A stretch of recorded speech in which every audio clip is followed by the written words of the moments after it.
Ever find yourself stretching a simple task out over an entire afternoon? Like cleaning the house should be a couple hours tops, right? But somehow it ends up taking all day. Well, that might not just be you being unproductive. It could be Parkinson's law in action. Parkinson's law. Sounds serious. It is, in a way. It's this idea that work expands to fill the time we allot for it.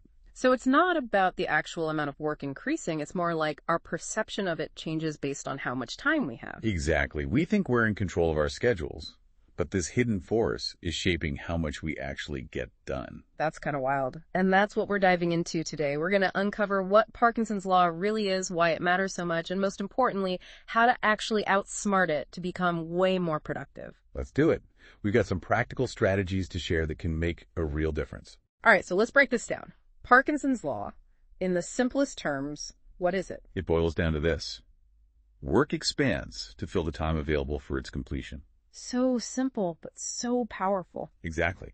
And it's not just about actual tasks piling up. It's more about how our brains work. We naturally feel this subtle pressure to use up all the time we're given, even if it means overthinking, adding unnecessary steps. Or just plain procrastinating? Well, procrastination can be a part of it, but it's really about this inherent tendency to expand our perception of the work to fit the time. Makes sense. Okay, so let's make this real for everyone listening. Say I've got a whole week to finish a report for work. Okay, so you've got plenty of time. Right.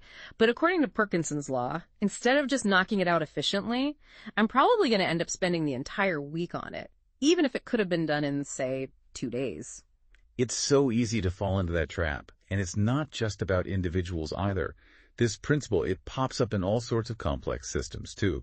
Businesses, government agencies. Wait, really? So it's not just me taking forever to clean my apartment. This is like a universal law of productivity or something. Kind of, yeah. And that's what makes it so fascinating and important to understand. Okay, now I'm really intrigued. Let's dive into some specific examples to see exactly how this plays out in the real world.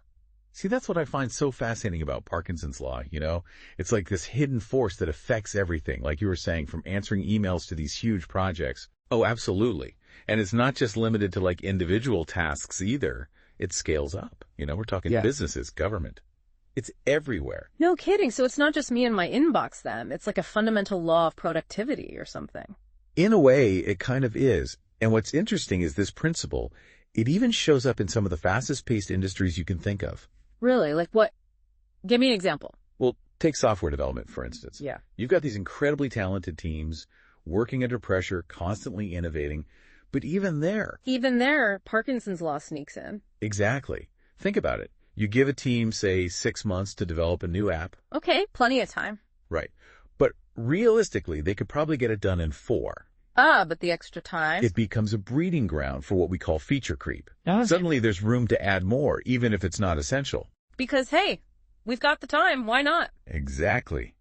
Or testing phases, they might get drawn out, even if the core functionality is solid. And it's not even about anyone being lazy. It's just this principle at work, you know, the perception of available time influencing the work itself. It's like that old saying, if you want something done, ask a busy person.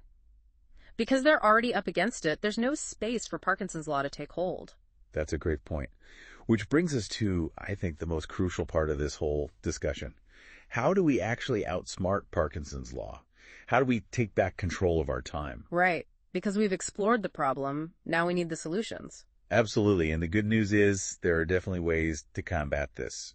So how do we actually, fight back against it? Where do we even begin? Well, for starters, just being aware of Parkinson's law, that's already a huge step, you know? Yeah, makes sense. When you can actually see it, you're not just blindly falling into those traps. Exactly. But awareness alone, it's not enough, right? We could have some tools to work with. And one of the most powerful ones is surprisingly straightforward. Set tight deadlines. Tight deadlines, huh? So no more of that padding time I love so much. Exactly.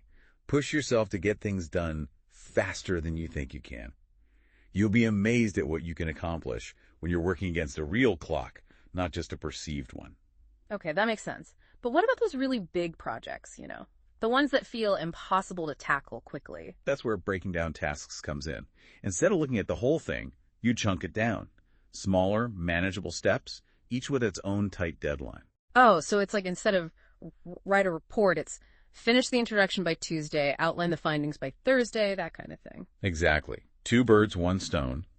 The task feels less overwhelming, and those mini deadlines, they keep Parkinson's law in check.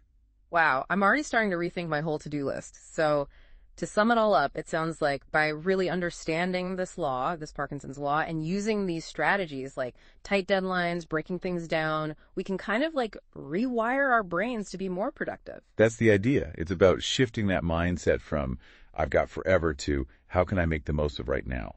That is a game changer. I think we all needed to hear that today. Absolutely. Imagine what you could achieve if you could consistently outsmart Parkinson's law, unlock that true productivity potential. It's there within all of us. Definitely something to think about. And on that note, thanks to everyone for joining us for this deep dive into the world of Parkinson's law. Now, if you'll excuse me, I've got a whole new approach to my schedule to try out.